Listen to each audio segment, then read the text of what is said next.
Hello friends, I am Amna with my YouTube channel online tutor. आज हम discuss करने वाले हैं CS 601 चैप्टर नंबर 1 के सेकंड हाफ पार्ट को, जो हमने पिछले लेक्चर में ड्रॉप कर दिया था। तो चलिए स्टार्ट करते हैं। फिज़िकल स्ट्रक्चर्स हमारे पास क्या होते हैं? फिज़िकल स्ट्रक्चर हम कहते हैं हमारा जो भी नेटवर्क होता है उसको जो फिज़िकल एग्जिस्ट कर रहा होता है। जैसे हम एक कंपनी के अंदर तमाम कंप्यूटर्स को वायर्स के थ्रू कनेक्ट करते हैं, एक नेटवर्क जनरेट करते हैं, तो उसको हम फिज़िकल स्ट्रक्चर कहते हैं। मतलब हम उन तमाम कंप्यूटर्स के दरमियान एक लिंक जनरेट करते हैं। अब हमारे पास दो टाइप के फिज़िकल स्ट्रक्चर होते हैं। पहला है हमारे पास पॉइंट टू पॉइंट और दूसरा है मल्टी पॉइंट। अब हमारा जो लिंक होता है, मैं पहले बता दूं कि लिंक किसको कहते हैं। Link is the physical communication path that transfer data from one device to another. वही बात जो भी मैंने पहले की कि एक ऐसा रास्ता, फिज़िकल रास्ता जो एग्जिस्ट कर रहा हो आपके डाटा को ट्रांसफ़र करने के लिए एक डिवाइस से दूसरी में। तो पॉइंट टू पॉइंट हमारा क्या होगा कि दो कंप्यूटर्स सिर्फ आपस में कनेक्टेड है। जैसे कि मैंने मोबाइल को कनेक्ट कर लिया अपने लैपटॉप से, क्योंकि मैंने डाटा आपस में ट्रांसफ़र करना था, तो वो पॉइंट टू पॉइंट हो गया। मतलब ज़रूरत के वक्त आपने कोई से दो कंप्यूटर्स को आपस में कनेक्ट कर लिया। अब जो मल्टी पॉइंट होता है, मल्टी पॉइंट हमारे पास कहलाता है कि हमारे पास एक सर्वर है जो उस सारे नेटवर्क को कंट्रोल कर रहा है और उसके पास मल्टीपल कंप्यूटर्स हैं। जैसे किसी कंपनी में काम करने के लिए एक हेड होता है और बाकी हमारे पास मल्टी पॉइंट्स होते हैं जिनको वो हेड जो है वो कंट्रोल कर रहा होता है। फिज़िकल टिपोलॉजीज़ हमारे पास क्या होती हैं कि थोड़े से कॉम्प्लिकेटेड नेटवर्क्स। वो तो जो पहले हमने बात की वो तो थे डायरेक्ट नेटवर्क्स, सिंपल से। लेकिन हमें अपनी ज़रूरत के मुताबिक जो है जब नेटवर्किंग करनी पड़ती है, कनेक्शन जनरेट करने पड़ते हैं कुछ स्पेसिफिक रूल्स के ज़रिए, तो हमारे पास टिपोलॉजी होती है। फिज़िकल टिपोलॉजीज़ हमारे पास कौन कौन सी हैं? मैश, स्टार, बस और रिंग। तो चलें देखते हैं कि इन चारों में हमारे पास क्या है। मैश टिपोलॉजी में क्या होता है कि हर नोड जो होता है नेटवर्क का, हम बेसिकली कम्युनिकेशन जो नेटवर्किंग है इसमें हर कंप्यूटर को या हर सिस्टम को नोड के नाम से काउंट करते हैं। तो हमारे पास जितने भी नोड होते हैं वो हर एक नोड हर एक कंप्यूटर के साथ कनेक्टेड होगा। जैसे आप देख रहे हैं कि यहाँ पे 5 कनेक्शंस हैं, नोड्स हैं, और हर नोड से बाकी 4 के साथ एक कनेक्शन कनेक्ट कर रहा है, एक वायर कनेक्ट कर रही है उसको। मतलब हर कंप्यूटर हर दूसरे कंप्यूटर के साथ कनेक्टेड होगा, वो डायरेक्टली किसी भी कंप्यूटर को डाटा ट्रांसफ़र कर सकता है। ये सबसे फास्ट टोपोलॉजी होती है। नेक्स्ट है हमारे पास स्टार टोपोलॉजी। तो स्टार टोपोलॉजी में हमारे पास क्या होता है, एक सेंट्रल हब होती है जो डाटा ट्रांसफ़र करती है। मतलब जो यहाँ पे फर्स्ट कंप्यूटर है उसने अगर लास्ट वाले को डाटा सेंड करना है तो वो पहले हब को सेंड करेगा और हब देखेगा कि इसका डेस्टिनेशन पॉइंट क्या है और उस पॉइंट तक उसको ट्रांसफ़र कर देगा। मतलब हब हमारे दरमियान, सारे कंप्यूटर्स के दरमियान एक कनेक्शन जनरेट कर रहा होता है। नेक्स्ट है बस टोपोलॉजी। बस टोपोलॉजी में क्या होता है कि एक सिंगल केबल होती है जिसके साथ सारे के सारे एक लाइन में कंप्यूटर्स कनेक्टेड होते हैं। अब इसके केबल एंड जहाँ पे लिखा हुआ है आप वहाँ से देखें कि ड्रॉप लाइन है, फिर ड्रॉप लाइन है और फिर नेक्स्ट ड्रॉप लाइन है। अब आप देखें कि अगर कंप्यूटर ए ने कंप्यूटर सी को डाटा ट्रांसफ़र करना है तो बी को भी उसी टाइम पे अगर डाटा ट्रांसफ़र करना है और पहले से डाटा ट्रांसफ़र हो रहा है तो उसको सेकंड का वेट करना पड़ेगा। और अगर ए से सी जो है वो ट्रांसफ़र हो रहा है तो आपका डाटा ए से पहले बी तक जाएगा, बी से फिर सी तक जाएगा। मतलब अगर बी के रेलिवेंट नहीं भी है डाटा तो भी वो उस डाटा को रिसीव करेगा। तो ये इस नेटवर्क में थोड़ी सी कॉम्प्लिकेशन आ जाती है कि एग्जैक्ट पर्सन के अलावा बाकी सब तक भी आपका डाटा, जो भी रास्ते में आएगा उस तक आपका डाटा चला जाएगा। नेक्स्ट है रिंग टोपोलॉजी। तो रिंग टोपोलॉजी में भी हमारे पास सेम उसी तरह से काम हो रहा है जैसे बस टोपोलॉजी है, लेकिन बस में एक स्ट्रेट लाइन में डाटा ट्रांसफ़र हो रहा होता है। रिंग टोपोलॉजी में हमारे पास डाटा किस तरह से ट्रांसफ़र हो रहा होता है कि आपके एक नोड से चलता है, दूसरे पे जाएगा, तीसरे पे जाएगा। अगर थर्ड वन ने डाटा ट्रांसफ़र करना है फर्स्ट वन को, तो थर्ड वाला जो है वो डाटा ट्रांसफ़र करेगा पहले अपने से नेक्स्ट को, मतलब 4 को, फिर 5 को, और 5 से अगेन जाएगा 1 पे। मतलब एक सर्कल में सारा डाटा ट्रांसफ़र हो रहा होता है। तो वो हमारे पास रिंग टोपोलॉजी कहलाती है, क्योंकि इसका कनेक्शन भी सारा एक रिंग की फॉर्म में कनेक्ट होता है। नेक्स्ट है नेटवर्क्स टाइप्स। नेटवर्क की टाइप हमारे पास कौन कौन सी होती हैं?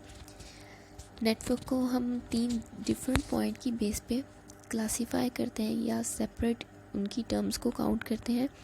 वो हमारे पास क्या है, सबसे पहले बेस करती है कि हमारे पास नेटवर्क का साइज़ क्या है, मतलब हमारा नेटवर्क कितने कंप्यूटर्स पे बेस कर रहा है, 2, 4, 10, 12, 15 कितने कंप्यूटर्स पे बेस कर रहा है। फिर जियोग्राफिकल कवरेज है कि वो कितने एरिया को कवर कर रहा है, वो एक बिल्डिंग को कवर कर रहा है, एक से ज़्यादा बिल्डिंग्स को कवर कर रहा है, एक सिटी को कवर कर रहा है, या एक कंट्री को, या फिर पूरी दुनिया को। और ऑनरशिप बेस करती है कि आपका जो भी नेटवर्क है वो किस हद तक फैला हुआ है और उसको किस तरह से कंट्रोल किया जा रहा है। लोकल एरिया नेटवर्क, इसमें हमारे पास 2 टाइप्स हैं, लोकल एरिया नेटवर्क और wide area network. Local area network हमारे पास एक छोटा नेटवर्क होता है जिसको हम कहते हैं यूजुअली प्राइवेटली ओन्ड, मतलब एक कंपनी है, उसने अपना नेटवर्क खुद जनरेट किया हुआ है।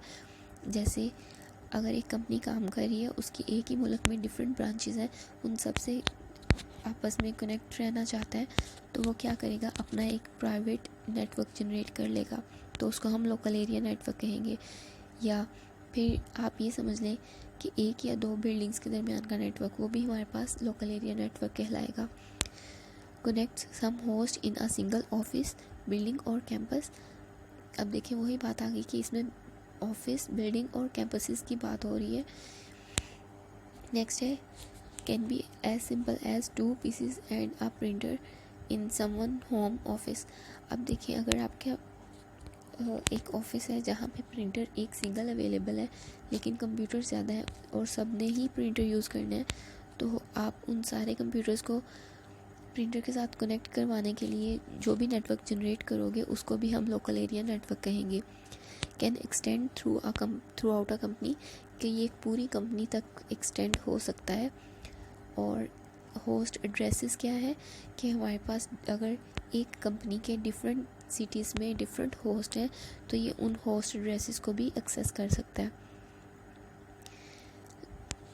अब नेक्स्ट हमारे पास इसकी डायग्रामेटिक फॉर्म आ गई है। उसमें देखिए आप कि होस्ट 1 है, होस्ट 2, 3 एंड सो ऑन 8 तक है। ये हमारे पास लोकल एरिया नेटवर्क की एक एग्जांपल है जिसमें हम कॉमन केबल के ज़रिए उसको कनेक्ट कर रहे हैं। इसी तरह हम एक स्विच के ज़रिए भी उसको कनेक्ट कर सकते हैं। मतलब जो फर्स्ट एग्जांपल हमें दी हुई है वो बस टोपोलॉजी पे बेस कर रही है, जबकि दूसरी हमारे पास स्टार टोपोलॉजी पे बेस कर रही है, क्योंकि इसमें एक सेंट्रल स्विच है जो इस सारे नेटवर्क को कंट्रोल कर रहा है।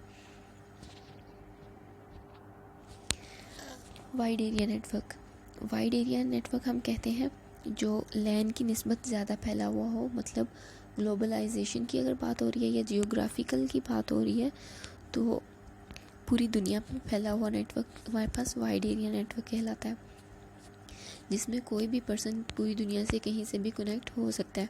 Span a town, a state, a company और इवन द वर्ल्ड। अब वही बात आपको बताई गई है कि इसमें टाउन भी हो सकते हैं, स्टेट्स भी हो सकते हैं, कंट्रीज़ भी और पूरी दुनिया भी। Connecting devices such as switches, router और मॉडेम। जैसे हम फेसबुक यूज़ करते हैं, सोशल मीडिया पॉइंट्स यूज़ करते हैं, उसका सर्वर एक है, लेकिन उस सर्वर को पूरी दुनिया से एक्सेस किया जा सकता है, तो वो हमारे पास वाइड एरिया नेटवर्क है। उसके बाद हमारे पास है normal created and run by communication companies भी इसी तरह से काम कर रही हैं।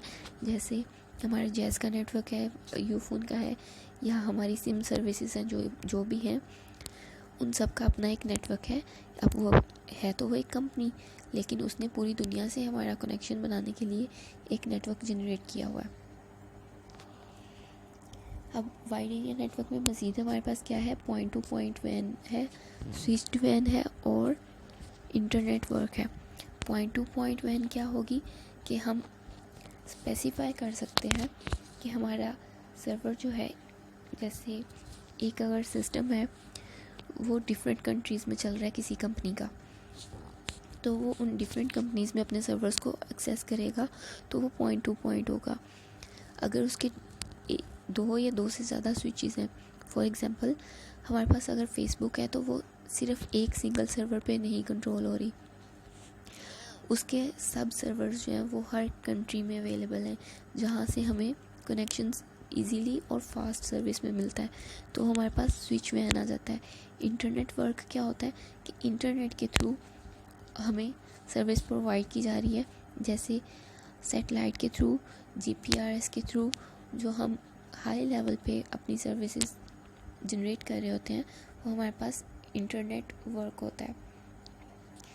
अब आगे उसी की एग्जांपल आपको फिर से दी हुई है। पॉइंट टू पॉइंट वैन जो है कि एक नेटवर्क का दूसरे नेटवर्क से कनेक्शन, तो हमारे पास पॉइंट टू पॉइंट बात होगी।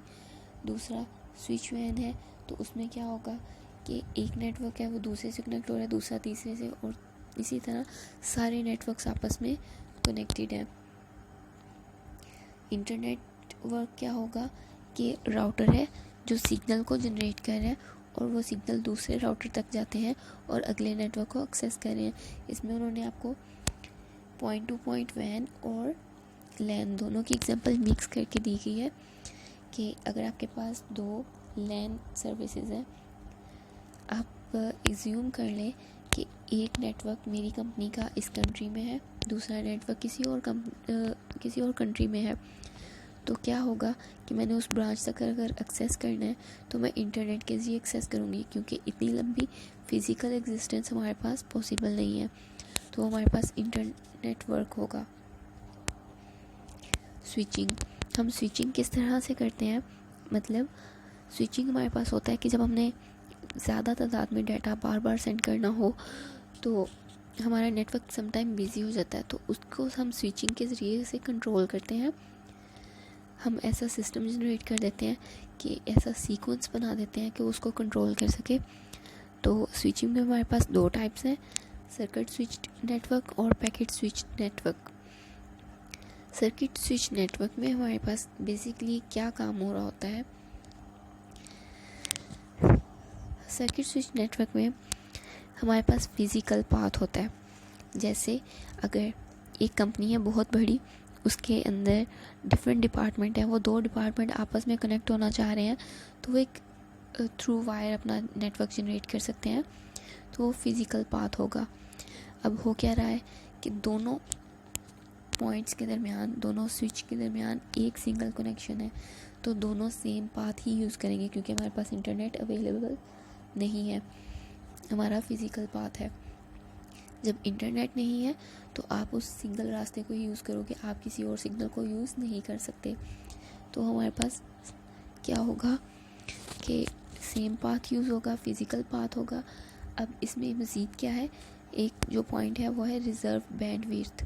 बैंडविड्थ हम कहते हैं डेटा रेट को, डेटा ट्रांसफ़र रेट को कहते हैं हम रिज़र्व बैंडविड्थ, और रिज़र्व का मतलब होता है कि फ़िक्स कर लेना। फॉर एग्जांपल अगर एक सिंगल स्विच जो है वो अपना डाटा भी लिख रहा है, उसने डाटा सेंड करना है, तो उसकी लेंथ को देखते हुए आपका जो भी सर्किट है वो क्या करेगा कि वो एक स्पेसिफिक बैंडविड्थ रिज़र्व कर देगा कि इसने इस लेवल का डाटा भी ट्रांसफ़र करना है। अब बाय चांस अगर आपका इरादा बदल जाता है और आप वो डाटा ट्रांसफ़र नहीं करते, तो आपकी वो बैंडविड्थ जो है वो ज़ाया हो जाती है। तो एक इसमें पॉइंट क्या आ गया कि बैंडविड्थ वेस्टेज बहुत होती है। और लास्ट इसका जो पॉइंट है वो है no store and forward transmission, कि आपकी जो ट्रांसमिशन है, ट्रांसमिट किया हुआ डाटा जो होता है वो आपके पास स्टोर नहीं रहता। Packet switched network, packet switch network में हमारे पास क्या हो रहा होता है कि एक तो कोई फिज़िकल पाथ नहीं होता, हम इंटरनेट के ज़रिए उसको एक्सेस कर रहे होते हैं, इंडिपेंडेंट ऑफ पाथ होता है कि उसमें स्पेसिफिक नहीं होता कि आपने इसी रास्ते से जाना है, आपके पास जो भी सिग्नल अवेलेबल होता है आप उसके ज़रिए से अपना डाटा ट्रांसफ़र कर देते हो। नोट रिज़र्व, इसमें रिजर्विंग नहीं होती है, क्योंकि जैसे ही आप डाटा सेंड करोगे तभी वो उस डाटा को सेंड कर देगा। एडवांस रिज़र्व नहीं करेगा कि ये डाटा सेंड होने वाला है तो इसके लिए अपने पास स्पेस रखो। इसी वजह से इसमें किसी किस्म की भी वेस्टेज नहीं होती और ये सपोर्ट भी करता है आपको प्रॉपरली और डाटा को स्टोर भी करता है। इसके बाद नेक्स्ट पॉइंट की तरफ चलते हैं, द इंटरनेट।